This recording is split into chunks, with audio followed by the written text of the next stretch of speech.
The story begins with a boy saying he is heading to the library, but he soon takes off on a bicycle ride unlike anything anyone has ever seen. He speeds through the streets at an incredible pace, making it look like this could be the greatest bicycle race anyone had ever witnessed. When he flew past two friends at high speed, they actually thought a car had just gone by. He jumped over a building and even cleared a grandstand, displaying remarkable skill on his bicycle. Meanwhile, at a nearby plaza, a cycling club had gathered several young riders, and one boy was proudly showing off the expensive bicycle he had managed to buy. Some said a student like him must have stolen the bicycle, but it soon became clear that the boy came from a very wealthy family. Everyone then turned their attention to a boy standing at the top of a hill, ready to go downhill. The strangest part was that he was not even using a racing bicycle. Going downhill on a single-speed bike was considered insane, and everyone expected him to get hurt. Even so, he pulled up his hood, faced the slope, and took off. As he descended, he remembered his parents and all the adults who had always expected so much from him. They wanted a perfect son and an outstanding young man, to the point that any grade below perfection was considered a major disappointment. Since he came from a family of doctors, he was constantly watched. Back then, his life revolved entirely around studying, with no friends and no other activities. Even with that simple bicycle, he began racing down the hill at high speed, practicing downhill riding. By the end of the descent, the tires were practically smoking, but he managed to reach the bottom without stopping. Everyone was amazed to see that he had pulled off that skid without even needing to brake. The boy showing off his expensive bicycle said he was only trying to get attention with that old bike. Even so, another boy admitted that, whether he liked it or not, it had been a very well-executed skid.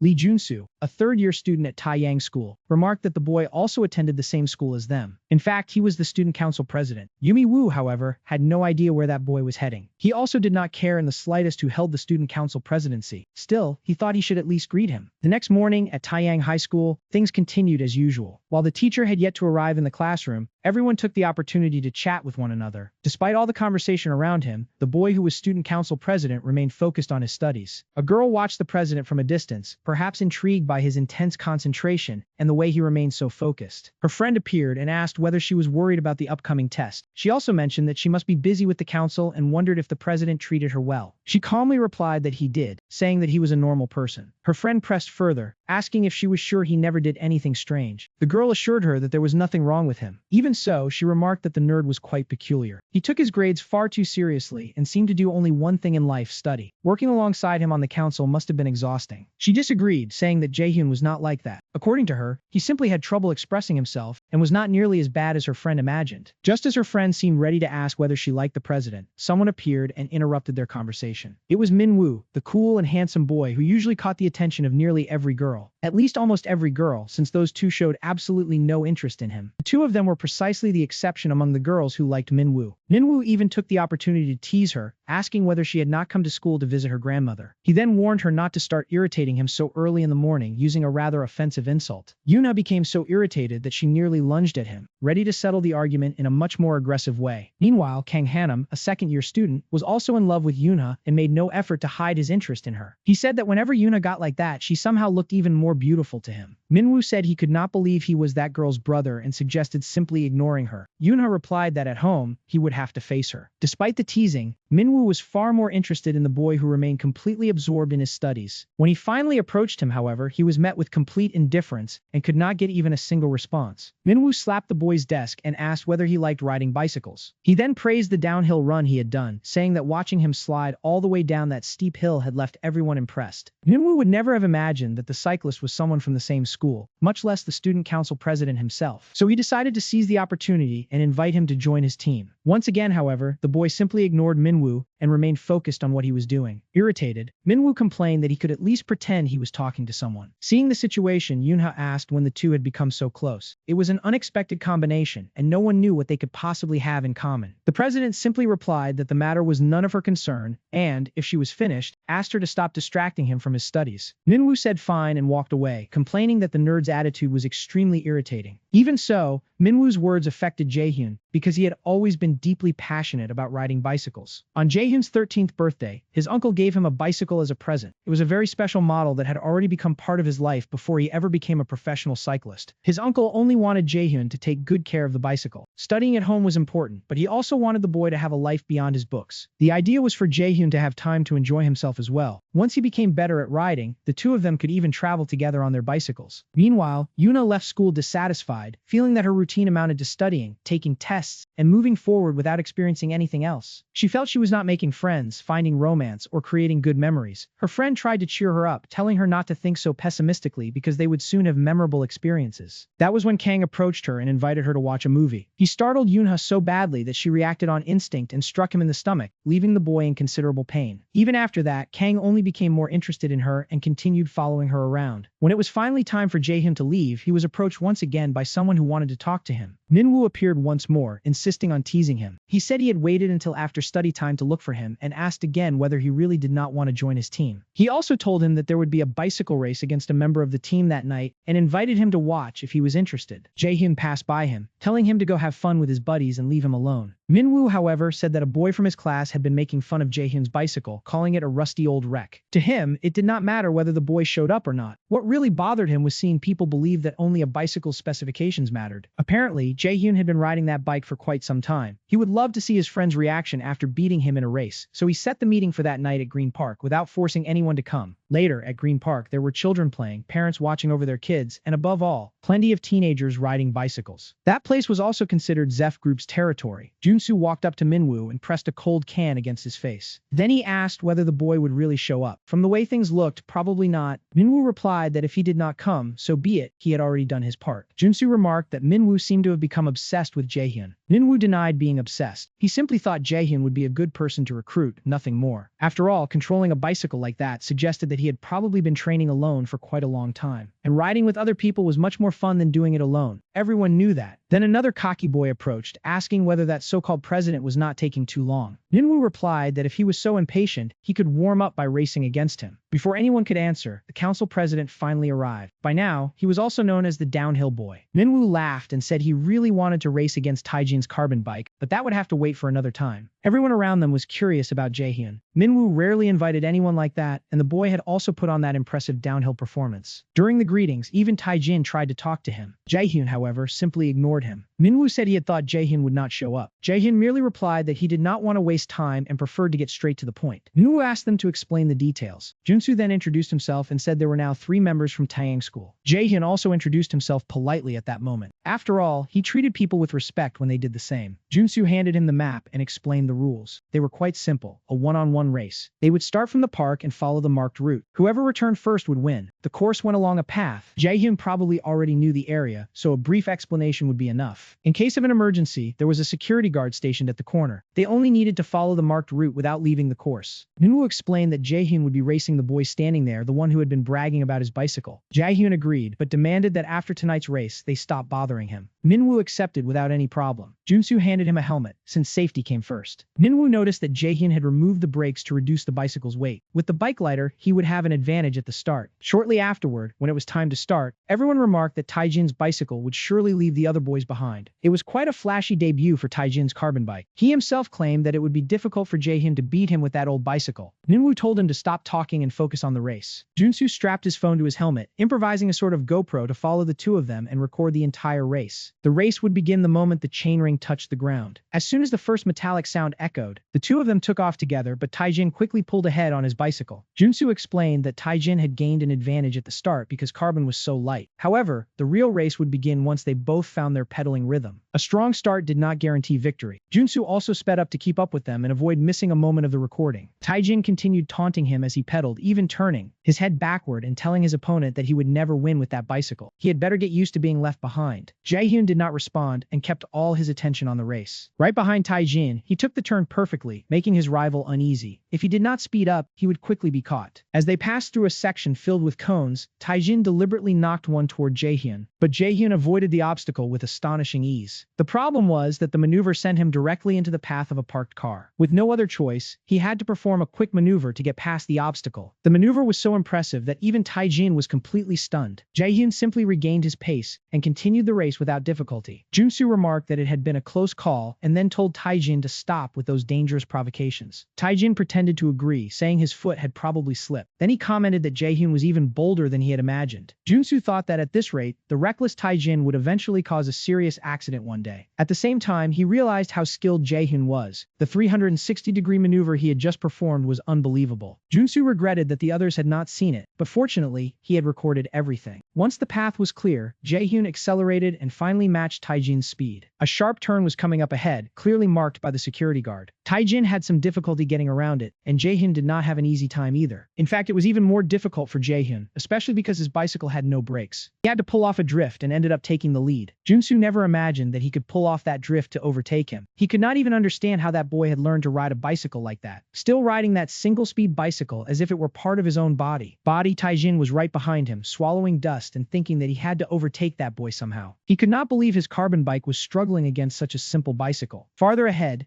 Jaehyun pointed toward the seat, saying that Taijin now seemed to be the one falling behind. That made Taijin even more irritated, but he insisted that the race was not over yet. Jaehyun replied that he was in a hurry because he needed to study. That was why he would finish the race in 4 minutes. Taijin told him not to get too full of himself. He hated those brats from Taeyang School. Junsu, who had been watching everything, thought someone could get hurt if they kept going like that. He could only hope nothing bad would happen. Taijin tried to find an opening to pass, but Jaehyun deliberately blocked his path. Even so, Taijin promised that he would overtake him on that slope. The two of them kept increasing their speed. Too fast, Junsu warned that it was dangerous. There was a fence down below, and they could end up crashing into it. Taijin paid no attention to the warning, completely obsessed with winning the race. At the last moment, Jaehyun performed a skid and managed to slow the bicycle down. He even managed to brace his foot against the fence and keep following the path. Taijin was not so lucky, or perhaps he simply lacked the skill. He ended up crashing into the fence. Fortunately, he was wearing a helmet. Jaehyun simply kept pedaling, calling Taijin a loser. Later, Taijin showed up with blood running from his head. Even so, what bothered him most was losing the race, not the injury. Sometime later, Minwoo was playing on his phone when someone appeared to tell him that they had already arrived. Minwoo found that strange, since he had lost the race even though he had been close to beating his own record. It was strange that the race had ended so quickly. Worse still, Taijin had not appeared yet, while Jaehyun had already arrived first. Minwoo said that all that talk about the carbon bicycle had been pointless. Finally, someone had put Taijin in his place. After all, he always said that what really mattered was not the bicycle, but the person riding it. The people around them wanted to know what had happened. Junsu would have to show the recording when he arrived. Jaehyun simply asked Minwoo to keep the promise he had made before the race. He did not want to be bothered anymore by disputes that were not even worth it, so he went on his way. The people around them were impressed and commented that the guy was truly amazing. When Junsu returned with Taijin, who was injured and still bleeding a little, everyone became quite worried, although it did not seem serious. Even so, Taijin himself ordered them to bring that guy back. Meanwhile, Jaehyun calmly returned home. When he arrived, Kei, his younger brother, said that no one was home because their mother had gone back to working the night shift. Kei asked where he had been, riding his bicycle around. He said that if Jaehyun kept acting like this, he would never get into a good university. He should have been studying, since he would take the entrance exam the following year. To Kei, there was no point fooling around with his classmates. He needed to grow up. At that moment, the television announced that kitten hour was beginning, and he immediately went, running. He tripped over Mindanho at the doorway and ended up rolling all the way to the living room, but he was very happy to have arrived just in time for kitten hour. Jaehyun simply walked past him in silence without saying a word. While taking a shower, he kept remembering the excitement he had felt during the race. He had loved that feeling. He had really enjoyed all of it. The next morning, when he picked up his bicycle, he noticed that the tire had been destroyed during the race. Hei noticed that the bicycle looked strange and asked if Jaehyun was still going to school like that. He replied that he was. His brother then called him a bicycle maniac. To him, there was no reason to waste so much energy pedaling to school. After all, a student should save his energy for studying. Jaehyun simply replied that he would see him later. Kei complained that his brother needed to grow up and stop acting so immature. However, when a stray kitten passed by him, Jaehyun immediately ran after the animal. Meanwhile, the other student council member almost missed the bus. She got onto the crowded vehicle and then became stuck in traffic. It was at that exact moment that Jaehyun passed her on his bicycle. She was impressed, especially because she thought Jaehyun was very handsome. Some people commented that the bicycle seemed faster than the bus. Maybe riding in the morning really was worth it. Kang Hanan, who also liked Yuna, was getting a ride in a car as usual. Jaehyun rode past him on his bicycle and left him impressed. From that moment on, Hanan also started wanting a bicycle. Along the way, another bicycle approached and rode side by side with Jaehyun's. The person riding it was the principal of Taeyang School. Jaehyun greeted him in the morning, and the principal commented that Jaehyun was full of energy so early in the morning as always, and that he liked seeing it. Jaehyun did not know that he also rode a bicycle to school. The man replied that it was natural, since he always preferred cycling to work. Then, the principal advised Jaehyun to be careful, since cyclists like them were not always welcome on sidewalks or roads. Because of that, they needed to be even more cautious than others. Unfortunately, even the bike lanes did not offer enough safety for them. At that moment, there was a car parked right in the middle of the bike lane, something completely forbidden, but the drivers did not seem to care. The principal, however, urged them to pick up the pace, otherwise they would end up arriving late. Meanwhile, at Taiyang School, anyone who arrived late or showed up without an ID badge had to do 10 push-ups. The coordinator also spotted Li Hualang, a second-year student from class 3, arriving on a skateboard without a backpack or ID badge. But, to be fair, he was also looking for trouble. As soon as he passed the coordinator pulled the boy off his skateboard and demanded to know what was wrong with his hair. In the process, he ended up spilling orange juice all over the boy. Without an ID badge or backpack, he would certainly have some push-ups ahead of him. That was when the principal appeared, wanting to know where all that commotion had come from so early in the morning. The coordinator explained that he was merely reminding the students of the importance of keeping their school uniforms proper. The principal replied that this certainly was not a good way to start the day. According to him, the students looked quite presentable that day. They simply needed to be more mindful so they would not damage the school's image. After that, they were dismissed. Everyone agreed, assuring the principal that they would be much more responsible from then on. The coordinator was clearly not pleased, but there was nothing he could do, since the principal had already dismissed the students. Just 2 seconds later, Li Hualang was already trying to get the attention of some girls at school. Seeing that, the principal simply remarked that such things were part of youth. The coordinator then reminded the principal that he also had a meeting scheduled for that day. Later, in Jaehyun's classroom, the students enjoyed another quiet moment before the teacher arrived. In the school group, the principal had already sent another one of his affectionate messages to all the students. Yoonha commented that meeting days always ended up being a lot of fun. Meanwhile, Mia, the council girl, was distracted again and seemed lost in thought. Yoonha soon suggested that she was probably in love. At that moment, the boy who liked her suddenly appeared and managed to startle her again. Mia reacted immediately, hitting him on the head with a book. Kang commented that she surely did that precisely because she liked him. Jaehyun remained focused on his book as several students passed by, commenting on how incredible that bicycle race had been. Surrounded by a few girls, Minwoo passed by Jaehyun and said he had watched the video made by Junsu. The previous day's race had been incredible, especially the victory over Taijin. Then, he wished him good luck with his studies. The girls had no idea that Minwoo knew the president and commented that Jaehyun seemed strange since he spent practically all his time studying. Later, class continued to be as boring as ever. Even so, throughout the entire time they remained together in that classroom, Mia could not stop watching Jaehyun. Maybe she liked him, or perhaps she was simply curious to understand why he rode his bicycle to school every morning. At the end of the day, when classes finally came to an end, Kang noticed that Jaehyun was already getting ready to take his bicycle and leave. So he asked if he could borrow the bicycle for a few moments. Jaehyun simply left without answering. Shortly afterward, Kang heard Yoonha's voice nearby. He went straight to her and declared that Yoonha would never escape his radar. She could only wonder what she had done to deserve that. Even so, he kept teasing Yoonha without stopping. In response, he ended up receiving a solid kick to the legs. On the way home, one of Jaehyun's bicycle tires went flat. It had already been badly worn after the race, but Jaehyun still had not replaced it. At that moment, someone approached and commented that the old bicycle would not last much longer anyway. It was Taijin, who had shown up specifically to settle his differences with him. Meanwhile, Kang was still feeling the effects of the blows he had taken from Yoonha. In his mind, however, they were nothing more than displays of affection. Along the way, Kang ended up finding Jaehyun in the middle of his confrontation with Taijin. Taijin approached and, in a provocative tone, asked whether the council president had slept well. He was so irritated by his defeat that he had barely been able to sleep, especially because of Jaehyun and the injury left on his forehead. Jaehyun asked who he was. Irritated, Taijin wanted to know if he thought he was superior just because he had won that race. Then, Taijin vented his anger by kicking Jaehyun's bicycle. When he tried to provoke him even further, Jaehyun reacted and struck him in the face. Taijin's friends thought Jaehyun had lost his mind and said that his confidence must have skyrocketed after that race. But Jaehyun soon realized that he had made a mistake. Clearly outnumbered, he ended up losing the confrontation, and even his glasses were broken. Taijin then mocked him, asking how Jaehyun planned to show up at school the next day in that condition. Jaehyun replied that he did not even remember who he was, nor did he want to know. He only told Taijin to get out of his way. Taijin was about to continue attacking him. That was when Kang appeared and warned that things had already gone too far. To Kang, however, the situation actually seemed interesting, since he was beginning to get bored. He asked whether 3 against 1 seemed fair and offered to join the fight. Taijin replied that if Kang was really asking for it, he could come. However, one of Taijin's friends hesitated and suggested that they simply leave, since it was already time to go. The other quietly approached and whispered in his ear that this guy was genuinely dangerous. Irritated, Taijin complained that he could not stand that crowd from Taijin High School. Before leaving, he told Jaehyun that he had better thank the little friend who had shown up to help him. And they left the area, choosing to avoid any confrontation. Kang commented that they had run away. They had probably sensed his power and decided to leave. He held out his hand to Jaehyun, who said he was fine, but asked Kang to forget about it and leave as well. well. Kang did not understand his attitude. After all, he had just saved his life. Minwoo also passed through the same street, surrounded by girls trying to invite him to karaoke. To them, that guy was truly amazing. At that moment, Taijin's group passed by him and commented that having money was great, since those girls would never leave him alone. To them, anyone born into wealth had everything easy. Minwoo, however, paid no attention to the comment. In fact, he dismissed the girls as soon as he saw Jaehyun fixing his own bicycle. Kang observed that the bicycle was in terrible condition and that it would be impossible to make it home like that. Minwoo approached and asked what had happened. He wanted to know why Jaehyun's face looked like that and whether he had gotten into a fight. Kang explained that those troublemakers from the other school had tried to start a fight with him. Minwoo remembered seeing Taijin injured as well, so it seemed he had been trying to get revenge on Jin. Jaehyun, meanwhile, just wanted to get away from there as soon as possible. Yumi Woo apologized, saying she had never meant to drag Jaehyun into that mess. The council president said it was fine, but asked her never to mention his class again. Minwoo offered to at least pay for some medicine at the pharmacy, but Jaehyun refused and told him to simply disappear from his life. Even so, the others continued commenting that Jaehyun was far too stubborn. Then Kang approached and knocked Jaehyun down with a blow to the neck. Minwoo asked if he had gone crazy. Kang replied that Yuna used to hit him much harder, and he was still perfectly fine. He said Jaehyun would be fine, since he had only passed out. If he had not intervened, that argument could have gone on all day. After that, Kang carried Jaehyun in his arms like a sack of potatoes. Along the way, Minwoo asked where they were taking Jaehyun, since Kang did not even know where he lived. Kang admitted that he did not know. Minwoo then questioned why they were still walking without knowing where they were going. Before that, they stopped at a pharmacy to buy some medicine, but that was when they realized Jaehyun was in much worse condition than they had imagined. Meanwhile, Kay realized it was getting late and his brother still had not returned. Even so, he still needed to stop by home before heading back to his tutoring class. However, on the way, Kay ended up finding his brother. Jaehyun was lying on the ground, accompanied by two other people from Taeyang School. Kay immediately thought his brother might have gotten into a fight. Kay asked what they were doing there. When he realized Jaehyun had been confronted by bullies instead of helping him, he simply walked away, saying that he did not even know that guy. Minwoo asked Kang if that did not remind him of EJ, especially because of his face and irritating way of speaking. Then they began following Kay, saying that running away like that only made his behavior look even more suspicious. Only later did Kay discover that they were Jaehyun's friends. Before that, he had assumed the two were attacking his brother. They asked if Kay would really abandon his own brother. He said yes, since everyone should look after themselves. If Jaehyun kept getting into trouble, it was his own fault for choosing bad company. When they reached the brother's house, they applied ointment and put several bandages on Jaehyun's face while he remained unconscious in bed. Kang said it had been a complicated procedure and that he had done everything himself. Kay simply commented that those people were very strange. Taking advantage of the situation, Minwoo asked why Kay was wearing that bandage just below his nose. Kay simply replied that it was a little secret. Then Minwoo ripped off the bandage and Kang became extremely irritated and warned Minwoo never to do that again. Minwoo then asked why the house was so quiet. Kay explained that his parents were hardly ever home. Jaehyun's supposed friends noticed that there were only books around. To them, the room was boring, and his life must have been quite dull. Kay continued watching the two closely, trying to figure out whether his brother's friends intended to take anything. In fact, he still found it hard to believe that his brother had any friends. Minwoo was already more irritated by that boy than he probably would have been by Jaehyun himself. Minwoo found a portrait that seemed to show Kay, but it was actually Jaehyun when he was younger, receiving that bicycle as a gift. Minwoo noticed that the bicycle was clearly old and worn out, but then understood why. It was a gift filled with sentimental value for Jaehyun, which was why he continued using it. At that moment, Kang realized how much Minwoo resembled Yoonha and even wondered if he was imagining things. He still did not know that the two were twins. In fact, he had never even asked about it. When Minwoo asked who the adult standing beside Jaehyun in that photograph was, Jaehyun got out of bed and asked what they were doing inside his house. The two tried to act naturally, as if Jaehyun had just woken up and nothing strange was happening. But Jaehyun picked up the picture frame and told them to take their dirty hands off his things and leave his house. Minwoo then showed him the mirror, reminding him that they had brought Jaehyun there and taken care of him. Kang said there was no need to thank them since they had only done it as classmates. Jaehyun removed all the bandages from his face since they were already bothering him. He warned that he was not willing to argue with anyone. Kang replied that it was unfair to throw them out like that. Minwoo agreed, saying that it was not very polite. Even so, he remembered that they were not friends either. Taking advantage of the situation, the two decided to sneak a look at his computer. Jaehyun warned them not to touch his computer. Because of that, they assumed there must be some forbidden content hidden inside. The reality was quite different, however, as it contained nothing but recorded lectures for civil service exams, tests, and college-related subjects. Kang complained that it was unbearably boring, saying he had never seen such a dull computer. He could not understand how Jaehyun managed to live that way. Minwoo added that the PC was unbelievably nerdy. Kang told them to relax, promising to show them a dark path into a completely new world. world. According to him, they should all be happy to discover it. Minwoo replied sarcastically that it really was a very dark path. Jaehyun, already impatient, simply told them to stop messing with his computer. Kang was on his way to his tutoring class and had already realized he was running late. At that moment, however, Kang decided to download a particularly eye-catching video. After doing so, he asked the others if they were ready to watch it. As soon as he opened the file, everyone turned their eyes to the screen, even the younger little brother. In the silence of Jaehyun's room, they all ended up watching the content together. The group stayed until the video ended. Afterwards, they began heading home, while Kay was still running late for his tutoring class. Jaehyun complained that they should not keep downloading strange things onto his computer. Before deleting the file, however, he decided to check what it was and opened the video once again. His brother opened the door and ended up seeing the video again. Surprised, he commented that it was truly impressive. On the way out, Minwoo remarked that he had found the video interesting. Kang even said he could give them the website. That was how the two of them ended up becoming friends. But then Minho received an important phone call. The gang was holding an emergency meeting, and everyone had been summoned to attend. Taijin also had to be there, since the meeting was directly related to him. That night, the people from Zephyr did not understand why the emergency meeting had been called, since nothing had been planned for that day. When Taijin's group arrived, the reception was far from welcoming. He seemed to be doing a little better, and the others asked if something had happened. Minwoo made it clear that everyone needed to attend the meeting. Taijin, meanwhile, said he had no idea why they had been summoned. Junsu stated that this had not happened by chance. Minwoo definitely had a reason for calling them together. Hayden mocked him, saying it looked like nothing more than an attempt to suck up to his teammate. That was when Minwoo himself appeared, visibly irritated by the whole situation. He approached while removing his ring, making it clear that he had not come for a friendly conversation. Then Minwoo struck Taijin hard in the face. The others had to step in to calm both sides down. Junsu then asked Minwoo why he had done that. Minwoo replied that Taijin was damaging the reputation of their class and should leave while he was still able to walk away on his own. Even so, the others still did not understand exactly what had happened between the two. Minwoo told Taijin to stop pretending he did not understand. He did not want losers in the group, especially someone who attacked others simply because he could not accept losing a race. Taijin asked if this was because of the president. What Minwoo seemed to ignore was that Taijin had been provoked first, just as he had been on that occasion. For that reason, Taijin stated that, in his opinion, Minwoo was the one who should leave the group. Junsu tried to put an end to the argument, saying that both sides were in the wrong. Taijin pointed out that it seemed the members of Zephyr themselves were more annoyed with Minwoo than with him. He then challenged the others to say that directly to his face. The others explained that, in truth, they disliked that kind of meeting being called out of nowhere without any warning. They also pointed out that the other president of Taiyang class was not even part of their group. Therefore, there was no reason to protect him, especially after everything that had happened. No one should be expelled because of that situation. So they asked whether the meeting had been called specifically to officially remove Taijin from the gang. Taijin took that as a sign that the others were choosing to stand on his side. They also criticized Minwoo for barely being able to race because of his leg injury. They said that with so much free time, all he did was try to win over girls. On top of that, with all his family's money, Minwoo would never have much trouble. If he wanted to, he could simply start another group. Junsu warned them that they were going too far and asked them to think carefully before continuing with those provocations. Minwoo then proposed settling everything in a race. Whoever lost would have to leave the group, following Zephyr's traditional style. Taijin accepted the challenge, but taunted Minwoo, asking whether he could really ride with his injured leg. Minwoo confidently replied that he could defeat Taijin using only one leg. Taijin reminded him that the others would be expelled along with him and suggested a 3-on-3 race. The losing team would leave the gang. With no room for complaints, Minwoo replied that he would gladly defeat all three of them by himself. Junsu, however, decided to volunteer and take part in the race alongside Minwoo. Junsu also told Miyu that Minwoo was not in any condition to face them alone. Taijin remarked that the dispute would end up becoming a true competition between schools. He then asked if anyone else wanted to join his side, someone willing to leave the class and face those boys if necessary. As expected, no one volunteered to participate. Junsu then said there was no need to call anyone else. The two of them could settle it on their own. The next morning, the orange-haired boy was having a rather peculiar dream. In the dream, he grew tall and muscular and began receiving the attention of every girl around him. He then imagined himself relaxing peacefully with them. The dream ended when a classmate woke him up. Meanwhile, the real issue was something else. Junsu wanted to know from Minwoo what he intended to do. Minwoo replied that it was obvious he intended to get that guy out of the group. Junsu wanted to know whether his leg had fully recovered enough to take on that challenge. He explained that the doctor had said cycling could help with his recovery. Junsu, however, warned that it would take much more than a few pedal strokes to win. They would already be at a disadvantage since it would be 2 against 3. If Minwoo's leg were fine, he would not even be worried. He then asked if they could not bring Jaehyun onto the team since he had also been responsible for bringing that previous race to an end. Minwoo replied that he did not want help from that nerd and would rather not involve Jaehyun in the group's problems. As far as he was concerned, it would be fine, since there was no chance they would lose to those guys from Taijin's team. Meanwhile, Jaehyun was drawing a bicycle in his notebook. It seemed like the boy could think of nothing but bicycles. Then Mia approached, bringing ice to put on the cut he had suffered during the commotion. Jaehyun, however, coldly replied that he had not asked her for anything. Yuna told him to stop being rude and simply say thank you. Ever since Mia had seen the cut on his face that morning, she had been so worried that she had even stopped by the pharmacy. Mia grew embarrassed and clearly did not want Yuna to reveal that. At that moment, Kang appeared and gave Jaehyun a hard slap on the back. He asked whether Jaehyun had slept well and remarked that he looked tired. Yuna then wanted to know when the two had become so close. Jaehyun did not even bother answering, but Kang claimed that the two of them had gotten along very well. Shortly afterward, another student informed them that someone from the third year was looking for Jaehyun to talk. Kang remarked that Jaehyun was becoming quite popular. Then he said he could also try getting closer to Yunha, but the attempt ended with him being thrown down by a judo move. The person waiting for Jaehyun in the hallway was Jung-soo. A few girls passed by him and commented that the boy was actually pretty cute, but they soon moved on, saying they had heard rumors that he was not interested in girls. Junsu was confused, trying to figure out where that story about him had come from. Junsu was also seeing Jaehyun's injured face for the first time. Jaehyun, on the other hand, did not even remember who he was. After listening to 5 minutes of explanations, he finally managed to remember him. Junsu explained that he needed to ask a favor. Minwoo was angry about what Taijin had done to Jaehyun, and although he did not want to involve him again, he needed help with the race. Jaehyun replied that he did not want to get involved with that group again under any circumstances. Junsu said he completely understood, but still thought it was unfair how the whole situation had ended. If they lost, Minwoo would be kicked out of his own group. Jaehyun asked why he should care and said he had heard enough. Junsu simply informed him that the race would be at 8 that night at the same park. It would be at Green Park. If Jaehyun changed his mind, they would be waiting for him there. Junsu then apologized for taking up his break. That night, Green Park was packed. Even people who were not part of the Zephyrus group had come to watch the race, making the atmosphere lively. Junsu and Minwoo finished their preparations. The time when Jaehyun could have shown up had already passed, but he did not come. Even so, the two were prepared to move forward despite the 2 against 3 disadvantage. Junsu noticed that Taijin had installed brakes on his bicycle, probably after the fall he had suffered during that descent against Jaehyun. Taijin taunted Minwoo, saying it had been a long time since he had gotten on a bicycle and advising him not to overdo it and worsen the condition of his legs. Minwoo simply told Taijin to shut up and stop provoking him. However, before the judge could start the race, a girl arrived on a scooter and introduced herself to everyone as Harry Lee. She explained that she was a commentator for a bicycle show on Paprika TV and had heard about that night's race. Many of the boys were impressed by her appearance. Minwoo wanted to know what Paprika TV was, while Junsu wondered about the pepper-based seasoning. Harry Lee explained that she hoped to get a good live broadcast of the race and asked if it was all right to record. Minwoo immediately agreed and told her to make herself comfortable. To him, it would be an honor to have such a beautiful woman recording the race. Taijin thought it was perfect, since he would now have the chance to humiliate his opponent in front of an online audience as well. With everything settled, Harry Lee started her live broadcast. That way, the audience could follow everything through the broadcast as well as watch the race in person. Still slightly distracted by the girls' presence, the judge announced that they would begin with a relay race. The format would work like a traditional baton relay, except the participants would cover the entire course by bicycle. Instead of traditional batons, the competitors would use LED armbands. They only needed to press it lightly for the armband to automatically wrap around their arm. Each cyclist would be positioned at a designated point along the course to receive and pass the armband. The team that managed to carry the armband along the course and bring it back first would be the winner. Since they had decided that the loser would leave the gang, they asked whether Minwoo was really sure he wanted to participate. After all, it would be 3 against 2, putting Minwoo and his team at a major disadvantage in terms of physical strength and endurance. Minwoo assured them there was nothing to worry about. Whether it was 3 or 4 against 2, they would win. Junsu remarked that he was far too confident. The judge accepted and stated that no one could complain about unfairness afterward. Minwoo received the red armband, while Taijin got the blue one. Harry Lee announced that the competition between the schools was about to begin and prepared to record the entire race. Taijin was determined to use that race to teach the people from Taeyang a lesson. The first relay participant would be Heinman Lee, representing Mountain College. Minwoo said Junsu could handle him, especially since the first part of the course had many turns. Heinman Lee would have a considerable advantage with his road bike against the fixed gear bike. That was why Junsu needed to be responsible for keeping up with that opponent. Junsu agreed, but still asked whether Minwoo was sure he could handle the other 2 stages on his own. He replied that he did not know whether Taijin would be the second or third to pedal, but either way, he would beat that guy. Junsu put on the armband and simply advised Minwoo not to push himself too hard to keep his injury from getting even worse. The competitors took their positions and prepared themselves at the starting line. Harry Lee was already ready, with everything prepared to record the entire race. The race would begin as soon as the sprocket touched the ground. The instant that happened, the competitors took off at full speed. The 2 teams rode side by side, maintaining a speed of approximately 41 kilometers per hour. Harry Lee followed everything on her moped and announced during the broadcast that the competitor wearing the blue armband belonged to the Mountain team. Meanwhile, the red armband competitor represented Taeyang High School. Hyunmin Lee of Mountain took the lead right from the start. Those at the starting line were also following every moment of the race through the live broadcast. Hyunmin Lee asked Junsu if that pace was too demanding for him. At the next turn, Junsu showed no signs of effort. He stayed right behind Hyunmin Lee, directly fighting for the lead. No matter how much Hyunmin Lee increased his speed, he could still feel constant pressure right behind him. It was like having someone lurking behind him, ready to catch up at any moment. Junsu took advantage of the slipstream created by Hyunmin Lee to reduce air resistance and stay close. This technique, known as drafting in cycling, is also used in motorcycle and car races to make it easier for the rider behind to advance. Harry Lee commented that, for a race between students, things were already becoming quite intense. The spectators recognized that Junsu was making excellent use of the slipstream, but they still thought it would not be enough to overtake Hyunmin Lee. The problem was that Hyunmin Lee himself was becoming increasingly tense under that pressure, until Junsu finally passed him and even thanked him for the slipstream he had taken advantage of. From there, everything would depend on who had more strength to conquer the climb.